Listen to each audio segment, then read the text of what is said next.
Shalom saudara yang dikasih Tuhan. Hari ini kita bertemu lagi di dalam pembahasan firman Tuhan. Saudara yang dikasih Tuhan, saya mau sharing sedikit tentang bangunan. Apakah itu bangunan? Bangunan hidup kita itu seumpama waktu kita membangun rumah. Rumah kita bisa kuat dan kokoh jika kita mempunyai fondasi yang kuat. Ada beberapa media waktu saat kita membangun rumah kita.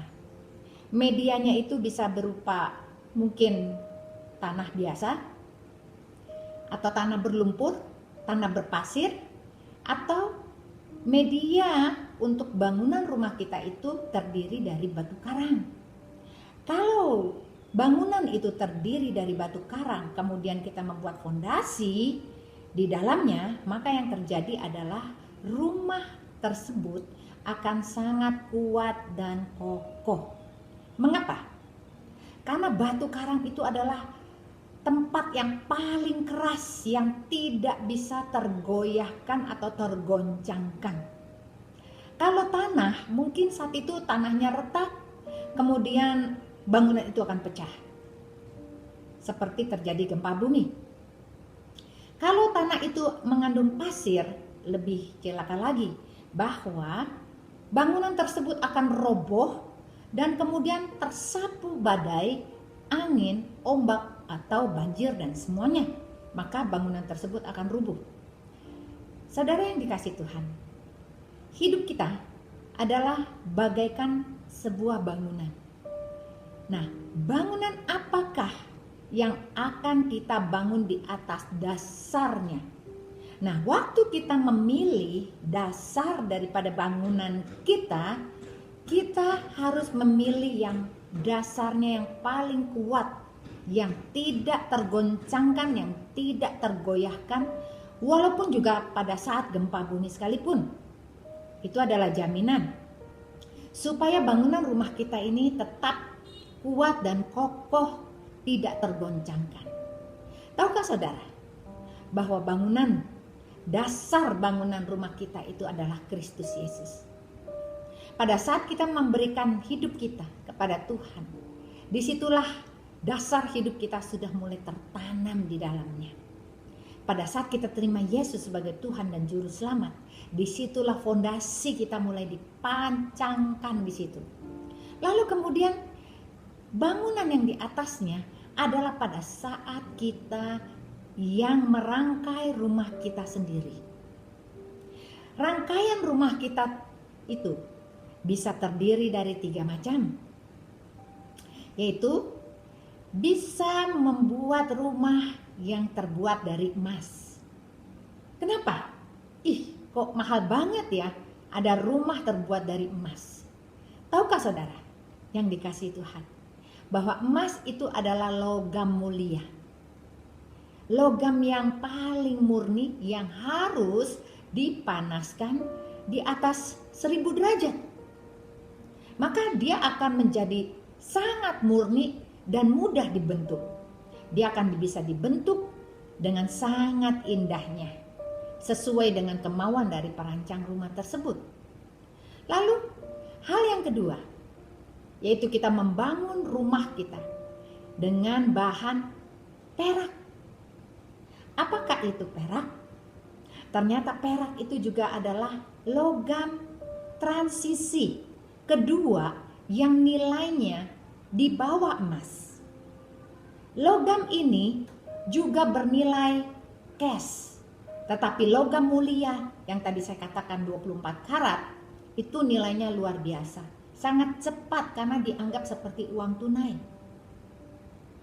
Semua negara pada saat zaman dahulu kala, zaman Firaun, mereka membeli barang atau menukar sesuatu dengan emas atau dengan perak. Dua benda ini sangatlah dinilai sangat berharga. Bahkan rumah yang didirikan oleh Salomo bait Allah itu terdiri dari emas murni, dilapis oleh emas murni.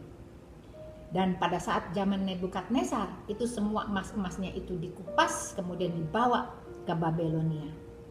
Saudara yang dikasih Tuhan, ada bahan yang ketiga, yaitu bahan dari batu permata. Apakah bahan batu permata? Ternyata bahan batu permata itu terbuat dari kristal. Kristal ini berwarna-warni. Makanya terdiri ada red ruby, ada safir, ada zamrud, ada juga berlian. Tapi tahukah saudara bahwa nilai dari batu permata ini sangat sulit untuk ditaksir harganya. Mengapa? Karena harus mencapai satu titik kesempurnaan, yaitu apakah warnanya sudah bagus. Kadang-kadang warnanya sudah bagus, tetapi banyak cacatnya, banyak kotorannya. Kadang-kala dia ada retakannya. Sangat sulit untuk mendapatkan yang benar-benar murni di dalam batu permata atau kristal ini. Sehingga pada zaman dahulu kala, batu permata ini dianggap nilai tukar yang ketiga. Setelah emas, perak, kemudian batu permata. Tapi ada lagi bangunan yang cepat terbakar, yaitu harganya murah. Apakah itu? Bangunan itu terbuat dari kayu. Kalau rumah kita ini terbuat dari kayu, itu mudah sekali. Kalau ada korek api yang kita lupa atau lilin yang kita nyalakan, kita kemudian disulut di situ, kemudian rumah itu akan habis terbakar, tidak tersisa, menjadi abu semuanya. Dan yang lebih parah lagi adalah kalau kita membangun rumah tersebut dari jerami. Saudara tahu jerami? Jerami itu sangat rentan sekali dan gampang sekali terbakar oleh api. Dan juga tidak ada nilainya sama sekali. Kalau zaman dulu, purbakala, mereka memang membuat atapnya terbuat dari jerami. Itu mereka karena tidak punya bahan. Lalu ada juga yang membangun rumahnya dengan ranting kayu, ranting-ranting. Di mana mereka membangunnya? Karena ada di hutan, tidak ada bahan lain, ranting-ranting itu yang mereka bangun. Tetapi ranting-ranting itu gampang sekali diterobos oleh binatang buas. Berarti hidupmu tidak aman. Mari saudara, kita mau belajar lebih dalam lagi. Kita mau buka ayatnya, firman Tuhan yang terambil dari 1 Korintus 3 ayat 10 sampai dengan 17 yang kita akan baca bersama-sama. Dasar dan bangunan. Sesuai dengan kasih karunia Allah yang dianugerahkan kepadaku, aku sebagai seorang ahli bangunan yang cakap telah meletakkan dasar dan orang lain membangun terus di atasnya. Tetapi tiap-tiap orang harus memperhatikan bagaimana ia harus membangun di atasnya. Karena tidak ada seorang pun yang dapat meletakkan dasar lain daripada dasar yang telah diletakkan, yaitu Yesus Kristus. Entahkah orang membangun di atas dasar ini dengan emas, perak, batu permata, kayu, rumput kering, atau jerami. Sekali kelak pekerjaan masing-masing orang akan nampak, karena hari Tuhan akan menyatakannya, sebab ia akan nampak dengan api. Bagaimana pekerjaan masing-masing orang akan diuji oleh api itu. Jika pekerjaannya yang dibangun seseorang tanpa uji, ia akan mendapat upah. Jika pekerjaannya terbakar, ia akan menderita kerugian. Tetapi ia sendiri akan diselamatkan, tetapi seperti dari dalam api. Tidak tahukah kamu bahwa kamu adalah bait Allah dan bahwa Roh Allah diam di dalam kamu? Jika ada orang yang membinasakan bait Allah, maka Allah akan membinasakan dia. Sebab bait Allah adalah kudus dan bait Allah itu ialah kamu. Puji nama Tuhan. Ini adalah ayat yang luar biasa yang saya lihat. Berarti dasar hidup kita ada di dalam Kristus Yesus. Sudahkah saudara benar-benar menjadikan Yesus menjadi dasar daripada rumah hidupmu?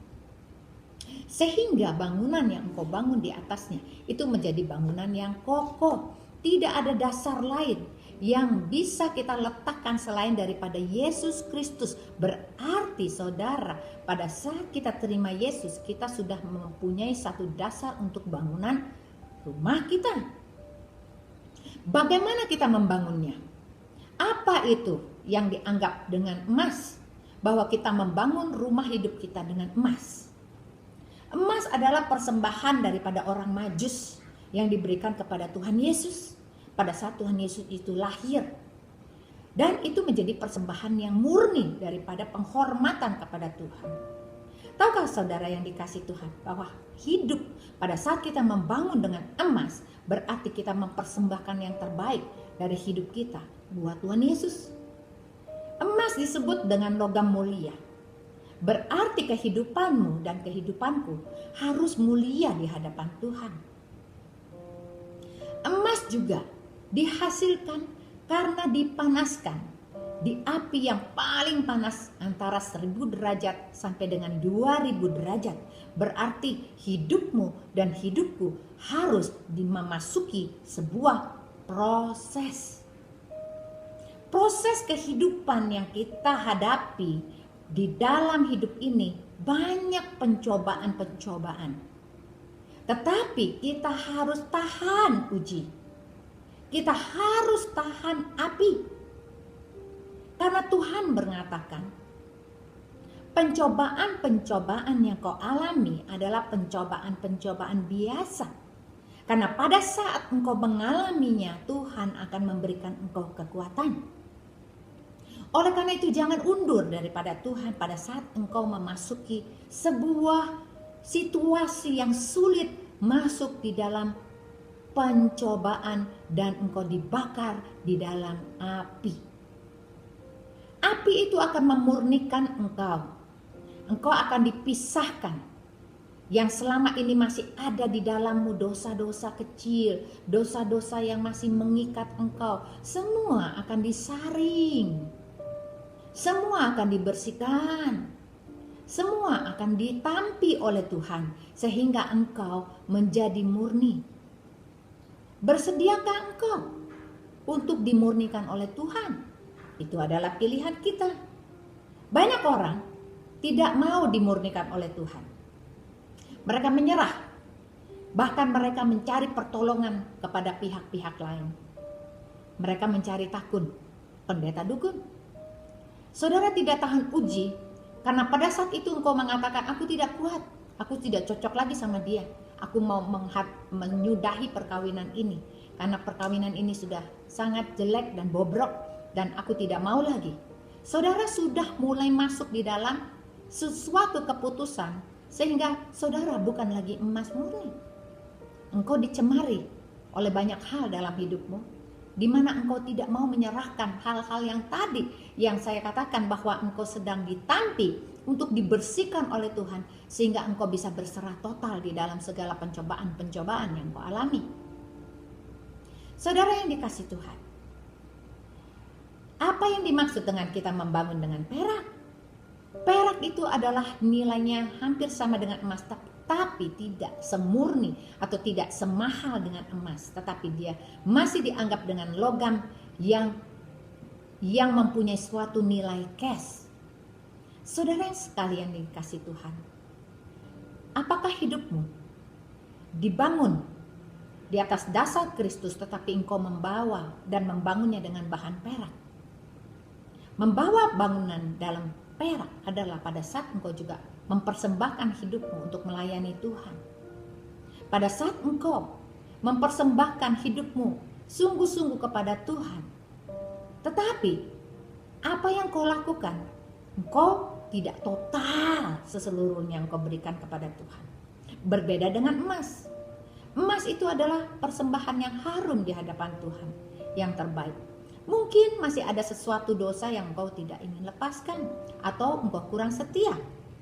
Ini juga menjadi suatu nilai daripada emas. Sehingga pada saat engkau tidak setia, engkau turun kelas menjadi perak. Saudara yang dikasih Tuhan, pilihan ada di tangan kita. Kita mau membangun dengan bahan yang mana? Lalu kita lihat lagi satu, yaitu bahan yang terbuat dari batu permata. Batu permata ini banyak sekali. Terdiri banyak batu-batu, macam-macam ratusan batu. Tetapi nilai batu sangat relatif sekali. Ada orang yang menghargainya sangat mahal, tetapi ada orang juga yang menghargainya sangat murah. Karena dia tidak tahu nilai dari sebuah benda tersebut, dia bisa menjualnya dengan sangat murah. Dan batu permata itu banyak cacatnya. Apa yang dimaksud dengan cacat? Apa yang dimaksud dengan masih banyak kotoran di dalam batu tersebut? Mungkin dalam hidupmu, engkau sungguh sudah terima Yesus sebagai Tuhan dan Juru Selamat, tetapi engkau tidak ingin melepaskan dosamu. Engkau tidak mau mengampuni saudara-saudaramu. Engkau tidak mau mengampuni orang yang bersalah. Engkau tidak ingin berbuat baik kepada orang yang jahat kepadamu. Ini adalah masih sebuah cacat-cacat yang engkau berikan di dalam batu tersebut. Sehingga engkau dimasukkan di dalam kategori batu yang masih kotor. Tetapi kalau hidup kita sungguh-sungguh kita ingin berikan kepada Tuhan, maka kita sudah mengambil suatu keputusan dalam hidup kita supaya kita dimurnikan dan diproses dengan lebih indah lagi.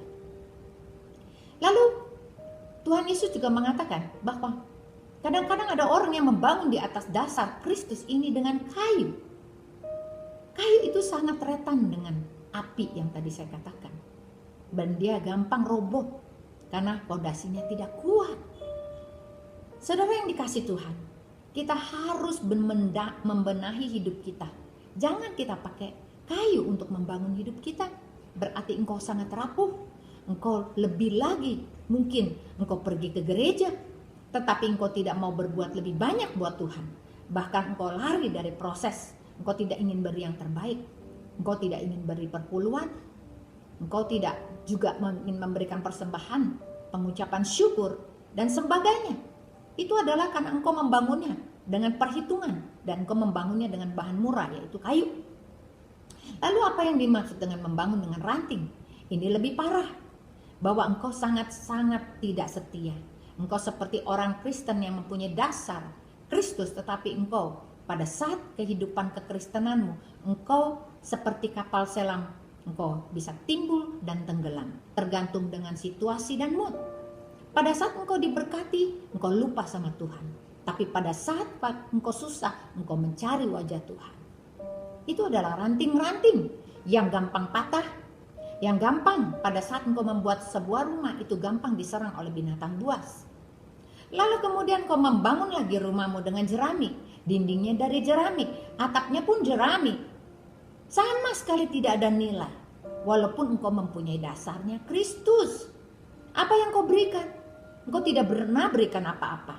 Engkau hanya dibaptis terima Yesus, tetapi engkau tidak pernah bertumbuh, bahkan engkau tidak sungguh-sungguh, bahkan engkau tidak memberikan effort sama sekali untuk memberikan citra yang baik tentang Tuhan. Saudara yang dikasih Tuhan, waktu kita sangat sedikit, Tuhan Yesus segera datang kedua kalinya. Kita adalah mempelai-mempelai Kristus. Kita disiapkan untuk diangkat bersama-sama dengan Dia pada saat kedatangan yang kedua kali. Tadi firman Tuhan ini mengatakan bahwa kita harus menjaga tubuh kita, karena tubuh kita ini adalah bait Allah. Karena di dalam kita sudah ada dasar, yaitu dasar Kristus. Seharusnya kita mulai menata hidup kita dengan sungguh-sungguh. Engkau harus dimulai dari rumah tanggamu dulu. Apakah engkau sudah mempermuliakan Tuhan? Apakah engkau sudah jadi emas murni di dalam keluargamu?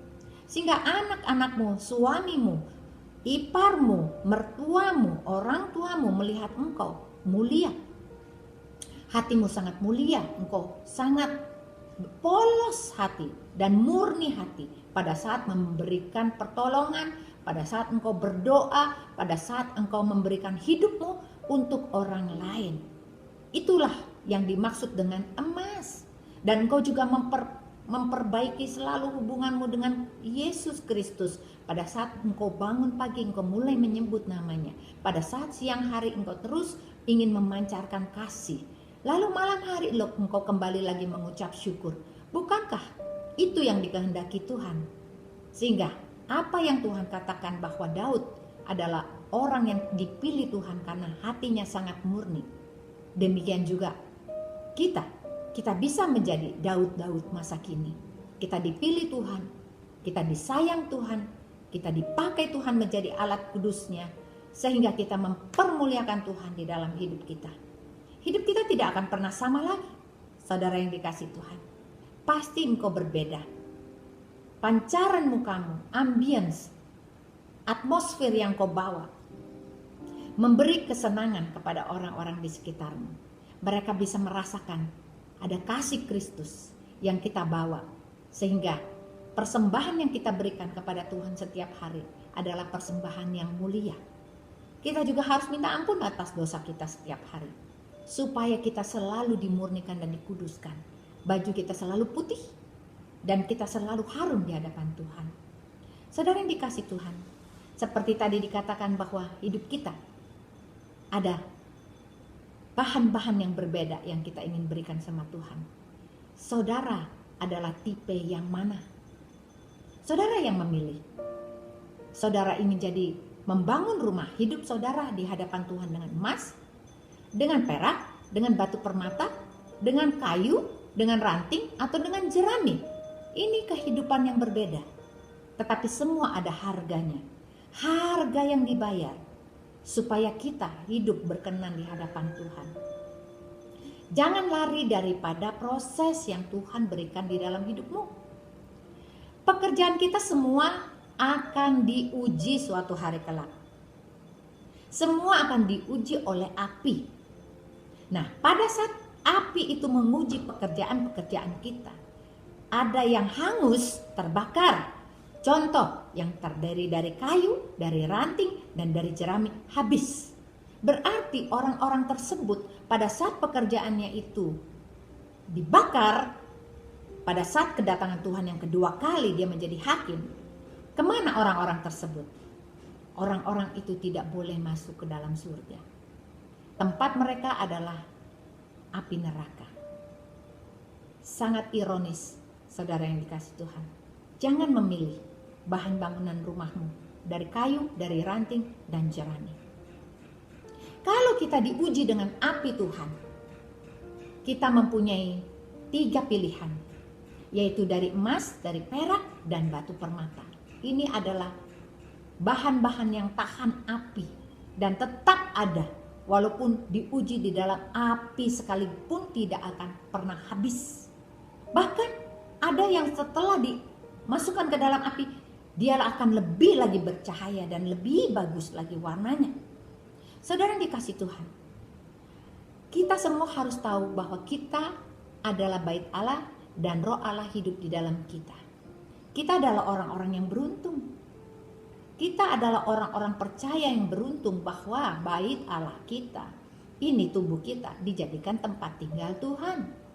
Berarti pancaran yang harus kita lakukan untuk memancarkan Kristus adalah tugas utama kita sebagai bait Allah. Engkau dimurnikan pikirannya, engkau dimurnikan telinganya, engkau dimurnikan mulutnya, dan engkau dimurnikan hatinya. Hatimu tidak akan pernah sama lagi. Pada saat engkau memandang musuh-musuhmu, engkau mempunyai hati seperti Yesus yang penuh dengan belas kasihan. Bukankah itu hal yang sangat indah yang Tuhan inginkan dan dalam hidupmu dan hidupku, supaya kita bersatu dengan Kristus seperti mata uang logam yang mempunyai nilai. Pada satu sisi ini adalah hidupmu dan satu sisi adalah Kristus. Pada saat mata uang ini dibelah menjadi 2, secara manusia dagingmu tidak ada nilainya, tidak bisa dinilai dan tidak bisa dinilai untuk bisa masuk surga, karena dagingmu akan menjadi debu. Tapi pada saat engkau bersatu dengan Kristus, tubuh jasmanimu, yaitu tubuh dagingmu, akan bersatu dengan tubuh roh daripada Tuhan Yesus. Kemudian ini menjadi suatu nilai yang diperhitungkan untuk engkau diuji dan engkau bisa masuk surga. Saudara yang dikasih Tuhan, inilah nilai yang Tuhan inginkan supaya saudara dan saya miliki. Kita mempunyai nilai karena kita mempunyai dasar Kristus Yesus yang kita sudah terima di dalam hidup kita. Kemudian kita bersatu dengan Dia. Sehingga apa yang harus kita lakukan setiap hari? Yang harus kita lakukan, kita harus memancarkan kemuliaan Tuhan di dalam perkataanmu, di dalam pikiranmu, di dalam hatimu, dan di dalam perbuatan-perbuatanmu. Sehingga setiap orang yang berhubungan dengan engkau bisa melihat Kristus hidup di dalammu. Sehingga apa yang menjadi keinginan Tuhan bisa terlaksana, yaitu engkau menjadi alat kudus di tangannya. Dan bait Allah yang ada di hatimu menjadi bait kudusnya Tuhan. Tuhan akan berdiam di dalammu, bergerak di dalammu, bicara melaluimu, sehingga engkau membawa kemuliaan bagi nama Tuhan. Saudara yang dikasihi Tuhan, hidup kita sangat singkat. Kita tidak bisa lihat bahwa umur kita sekarang 30, 40, 50, atau umur kita bilang, oh karena saya masih muda, saya masih punya waktu sampai 70 tahun. Kita tidak pernah tahu. Karena waktu itu pasti datang. Dan engkau tidak tahu waktunya kapan. Apalagi kita lihat, yang saat ini terjadi, kiri dan kanan kita tidak ada jaminan keselamatan siapapun juga engkau. Setiap kita gampang dan bisa terjadi dan kita bisa ditimpa sakit penyakit. Tuhan berkata begini, bahwa apa yang terjadi di dunia ini sekarang ini itu baru awal, baru permulaan, belum yang sungguh-sungguh, belum benar-benar penderitaan yang akan kau lihat, yang akan semakin luar biasa, akan semakin membuat orang-orang menderita. Jangan tunggu sampai waktu itu datang. Kita harus bergerak sekarang. Saudara dan saya, kita harus memberi keputusan di dalam hidup kita. Kita yang membuat bangunan rumah kita menjadi bangunan yang kuat dan kokoh dan bernilai mulia. Mari saya ajak saudara untuk kita berdoa. Saya akan berdoa buat saudara. Hari kita lipatkan tangan. Bapa dalam surga, terima kasih Tuhan untuk firman Tuhan yang kami dengar pada hari ini Tuhan, bahwa hidup kami mempunyai satu dasar dan cuma satu dasar, yaitu Kristus Yesus. Maka di atas dasar tersebut kami harus membangun hidup kami, baik itu dengan emas, baik itu dengan perak, baik itu dengan batu permata, baik itu dengan kayu, baik itu dengan ranting dan maupun jerami. Masing-masing akan diuji pada suatu hari di mana Engkau akan datang menjadi hakim atas hidup kami. Jangan biarkan kami tertinggal dan jangan biarkan kami binasa. Jangan biarkan hidup kami dibangun dengan barang-barang yang gampang terbakar sehingga kami mati dan binasa. Bapa dalam surga, kami berdoa di dalam nama Yesus, biarlah para pendengar yang mendengar firman ini, jemaat Tuhan yang dikasihi Tuhan, mereka dipulihkan hatinya, mereka dijamah hatinya, mereka diberi kekuatan baru sehingga mereka boleh mengerti apa yang harus mereka lakukan. Mereka adalah representatif daripada Tuhan Yesus sendiri. Karena tubuh mereka adalah bait Allah, tempat Allah berdiam. Dan tubuh bait Allah tidak boleh dibinasakan oleh manusia.